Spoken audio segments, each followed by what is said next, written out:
RRC group D 2026। Question number first है, 5 मेजों और 7 कुर्सियों का मूल्य ₹3,350 है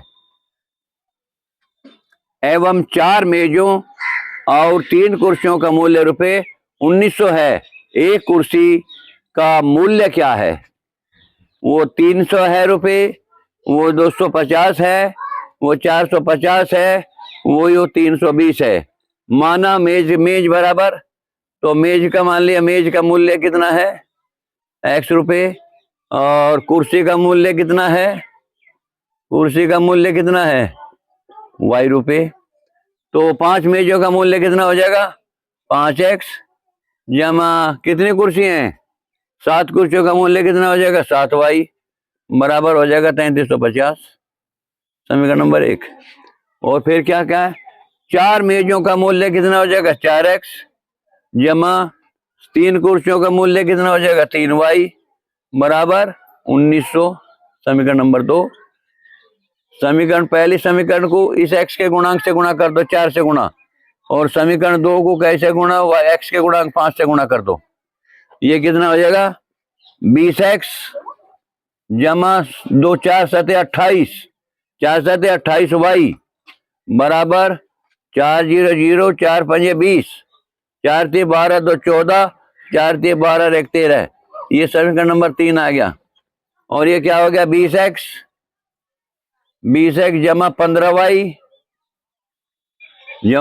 बराबर 1900 को 19 में 5 0 0 5 0 0 5 9 45, 5 1 5 4 9 9500। समीकरण नंबर 4। विलोपन कर लो। समीकरण 3 में से समीकरण 4 को घटा दो, चिन्ह बदल जाते हैं। तो ये कट गई। 28y में से कितना चलेगा? 15y चलेगा। ये बैठ गया आपका 13y। 13y बराबर कितना बैठ गया? 0 0, 14 में से 5 गया 9, और 12 में से 9 गया 3, 3900। और y बराबर क्या आ गया? 3900 बटे 13। 13 से 3900 कट जाएगा 300 बार। तो एक कुर्सी का मूल्य बराबर 300 रुपये। इसलिए आपका जो ऑप्शन है वो ए सत्य है। आपका ऑप्शन जो है वो ए सत्य है।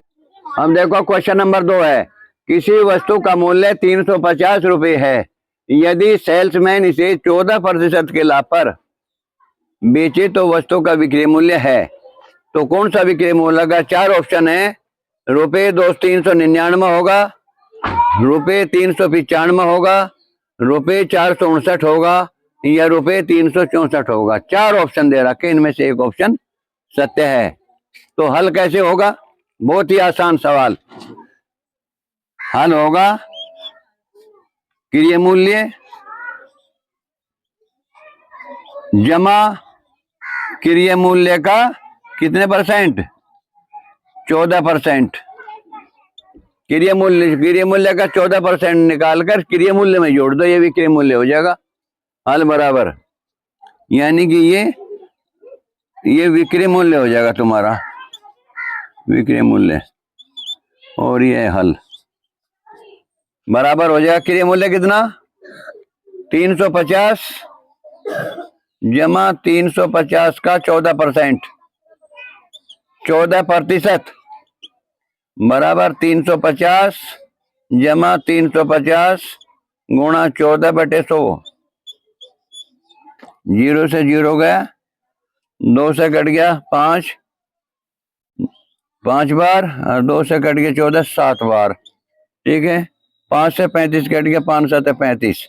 ये हो गया 350 जमा 7 7 49 बराबर 399 रुपये। वस्तु का मूल्य हो गया कितना? विक्रय मूल्य कितना हो गया? 399 रुपये। इसलिए आपका जो है ऑप्शन ए सत्य है। ठीक। एक फल विक्रेता के पास कुछ सेब थे, वह 40% सेब को बेच देता है, और अभी भी उसके पास 420 हैं। कितने सेब हैं? 420।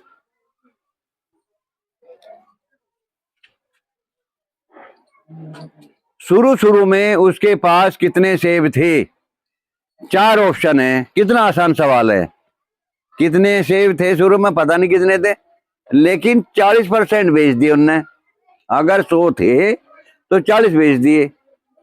अब उसके पास 420 सेब हैं, तो शुरू में उसके पास कितने सेब थे। इसके 4 ऑप्शन है, 588 थे, बी है 600 थे, सी है 672 थे, या डी है 700 थे। सपोज करो, मान लिया हमने उसके पास शुरू में सेब थे। हल है, शुरू में सेब कितने थे, एक्स थे, सेब बराबर एक्स। शुरू में सेब कितने थे, एक्स, बेच दिए कितने, वहां फटाफट हल करना पड़ेगा तुम्हें। 40%, एक्स का 40%।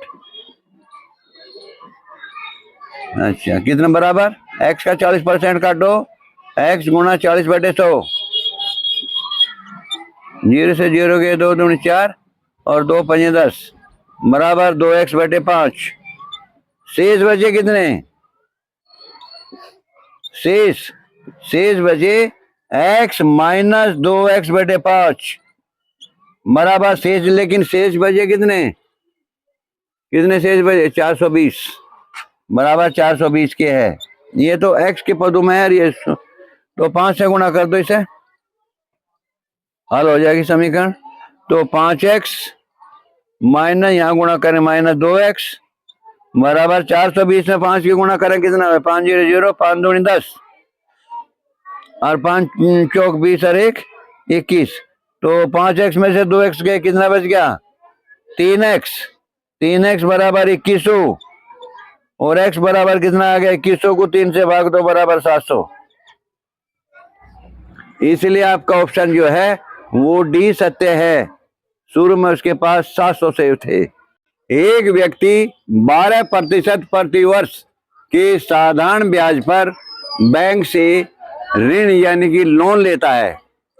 3 वर्षों के बाद उसे रुपए 5400 इस अवधि के लिए ब्याज के रूप में चुकाना पड़ता है। उसकी ऋण की राशि यानी कि ब्याज की राशि कितनी होगी।